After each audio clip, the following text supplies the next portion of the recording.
going back together with this bike and checking it out. Ain't got any rear brakes. Let's pull this cap off here and see what we got here. Always something with these things, especially these aftermarket brakes. I don't know what kind of master cylinder this is.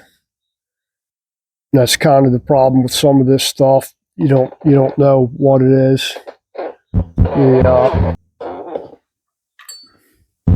rear caliper is a performance machine, so these might be performance machine stuff up here. Let's check the fluid on it and see what we got. Looks like I got fluid, and it's bleeding back, but got no pedal. Let's see if we can get something out of this back caliper back here. And it is dot 3 put in here. So you're not sure. Sometimes on this stuff,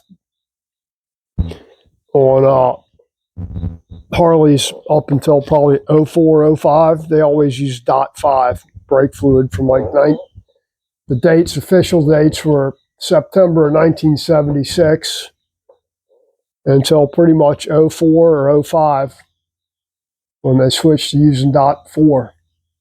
But what we always had before was guys that, even though it says dot 5 for years, it'd say dot 5 on top of the master cylinder cover, use only dot 5. People, I guess they don't pay attention. They just grab whatever brake fluid they could and throw in there. And, dot 3 and dot 4 are okay to mix together because they're both glycol based. Dot 5, you can't mix dot 5 and dot 3 and dot 4.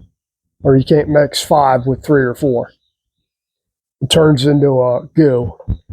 The chemical reaction between the two, because 3 and 4 are glycol-based fluids, and 5 is a silicone-based fluid. It really gums it up in there. It turns into jelly.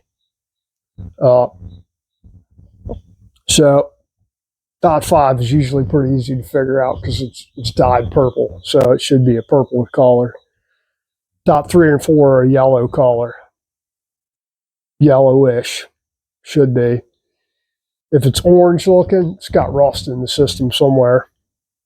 So let's see if we can bleed this brake a little bit. I've already got a wrench on there.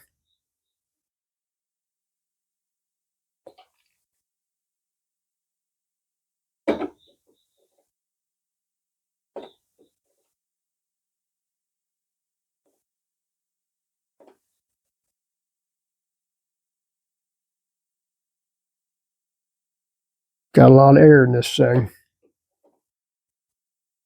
Starting to get some pedal on it.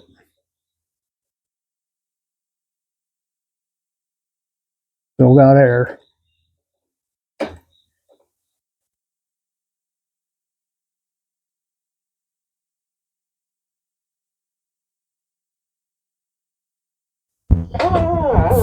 Let me see how much fluid I got in here now. Better go ahead and top this thing off a little bit.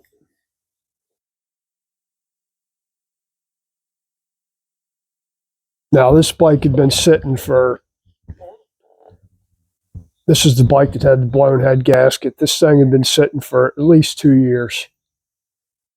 He had put head gaskets on there and they blew almost immediately, at least the rear one did.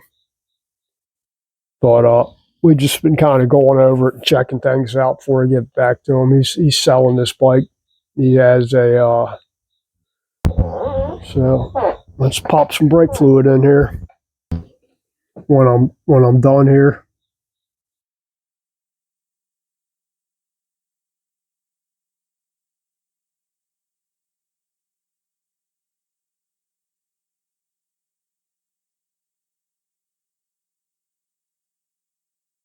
So with this brake fluid, you want to make sure you seal it. Use it from a good sealed container, preferably a new container. This one isn't new, but I've just recently bought it. what happens is glycol-based fluid tends to absorb moisture.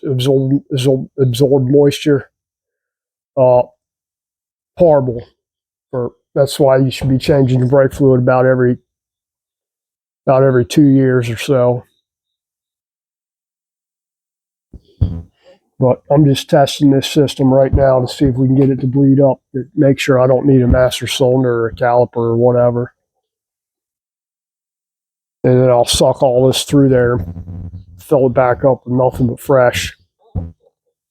These type of systems right here, you need to make sure you got end play in your lever there.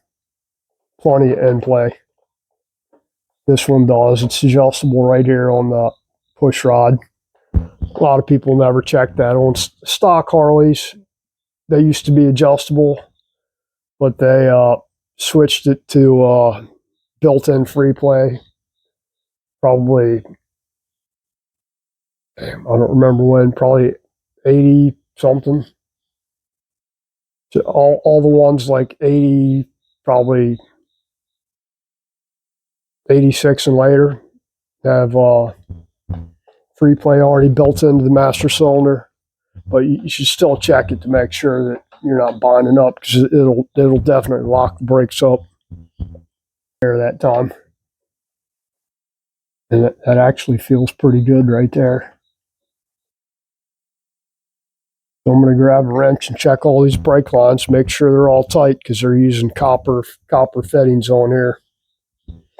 And really, that's pretty much it. Before I do the gas tanks on here. Anyway, thanks for watching, guys. Have a great day, and take care. Have a great week.